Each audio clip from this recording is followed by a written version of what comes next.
આ છે પગથી ચાલતા 3 કંટ્રોલ, A, B અને C.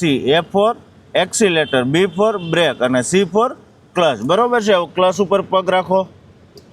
બરાબર છે. પ્રેશર આપો 100%. સરસ. હવે ક્લચ ધીમે ધીમે છોડો. એડી નીચેથી ઊંચી નહીં થવી પડે, પંજાથી ઊંચો થવો પડે, અથવા તો એડી બેક જાય તો ચાલશે, પણ ઊંચી નહીં થવી પડે. બરાબર છે. હવે બ્રેક ઉપર પગ રાખો. બરાબર છે. હવે એક્સિલેટર ઉપર પગ લ્યો. નહીં, આ રીત રોંગ છે. બ્રેક ઉપર રાખો. બરાબર. આખો પગ ઊંચો કરીને જ લેવાની. બરાબર છે.